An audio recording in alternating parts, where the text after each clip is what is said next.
L'histoire des pionniers de l'écologie est captivante. Elle regorge de personnalités emblématiques, de luttes parfois acharnées et d'idées novatrices qui ont profondément marqué notre compréhension des interactions entre les êtres vivants et leur environnement. Au début du XXe siècle, le terme « écologie » émerge. C'est le biologiste allemand Ernst Haeckel qui l'invente en 1866.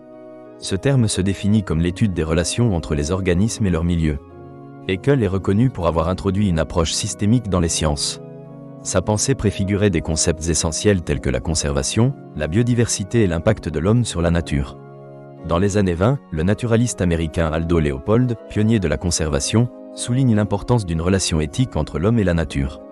Ses travaux sur la gestion des terres, notamment son livre « A Sound County Almana », ont profondément influencé l'écologie.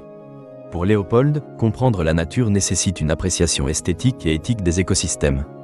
Il ne faut pas oublier John Muir, fondateur du Sierra Club, qui s'est battu pour la préservation des parcs nationaux américains, souvent considéré comme le père des parcs nationaux. Sa passion pour les paysages majestueux et sa détermination à protéger ces espaces ont suscité une prise de conscience collective de la nécessité de préserver notre environnement. Son influence perdure, car ses écrits continuent d'alimenter le mouvement environnemental contemporain. Dans les années 60, Rachel Carson prend le relais. Son livre « Silent Spring », publié en 1962, révolutionne les perceptions au sujet des pesticides et de leur impact sur l'environnement. Carson n'était pas seulement une biologiste, mais aussi une fine observatrice des effets de la pollution sur la faune et la flore. Son ouvrage suscite un débat public intense et conduit à la première prise de conscience massive des conséquences de l'activité humaine sur l'écosystème. Ces pionniers ne sont que la pointe de l'iceberg. Leurs contributions sont le fondement d'un mouvement qui a pris de l'ampleur dans les décennies suivantes, avec des figures majeures telles que David Attenborough et Wangari Maathai. Attenborough, à travers ses documentaires, a su faire entrer la protection de la biodiversité dans les foyers du monde entier. Sa présentation des merveilles de la nature a sensibilisé des générations à la beauté du vivant. Wangari Maathai incarne une approche intersectionnelle de l'écologie. En créant le mouvement de la ceinture verte, elle a mis en lien reforestation, durabilité et droits des femmes. Maathai a démontré que l'écologie ne se limite pas à la protection de l'environnement, mais s'étend à des problématiques sociales et économiques. Son combat pour la plantation d'arbres en Afrique a pris une dimension mondiale et a inspiré de nombreux mouvements environnementaux. La prise de conscience collective n'a pas été linéaire.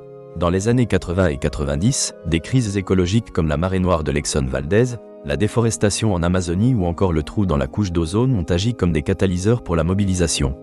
Ces événements ont révélé l'urgence d'agir pour préserver notre planète. Ils ont également mené à la création d'organisations non gouvernementales telles que Greenpeace et le WWF, qui luttent pour protéger les écosystèmes menacés et sensibiliser le public. À l'aube du XXIe siècle, des mouvements tels que les Verts en Europe ou le mouvement de justice climatique illustrent un virage vers une écologie politique. De nombreux jeunes militants, inspirés par Greta Thunberg et sa grève pour le climat, incarnent cette nouvelle vague de défenseurs de l'environnement. Leur engagement rappelle que l'histoire de l'écologie est liée à l'histoire sociale et politique de notre planète. Nous sommes désormais à l'ère de l'Anthropocène, où l'influence humaine sur la Terre est sans précédent. Les réactions face à cette réalité oscillent entre inquiétude, résilience et innovation. Il est essentiel de comprendre que l'écologie transcende la simple préservation de la nature. Elle est un champ d'investigation scientifique, une vocation politique et un mouvement culturel. L'héritage des pionniers de l'écologie nous enseigne que chaque action compte. Ils ont conçu une vision nuancée et intégrée de notre rapport à l'environnement. Leur engagement nous incite à envisager un avenir durable, nécessitant un changement d'échelle dans nos efforts de conservation et une transformation de nos modes de vie. L'histoire des pionniers de l'écologie est une source d'inspiration. En rendant hommage à leur conquête, nous reconnaissons la nécessité de poursuivre leur œuvre. L'écologie est une aventure collective nécessitant des voies multiples, des pratiques collaboratives et un engagement constant pour réparer notre planète. L'héritage de ces pionniers nous pousse à agir ensemble. La préservation de notre écosystème n'est pas seulement une question de survie, mais un appel à la solidarité. C'est un défi à relever, non seulement pour nous, mais aussi pour les générations futures.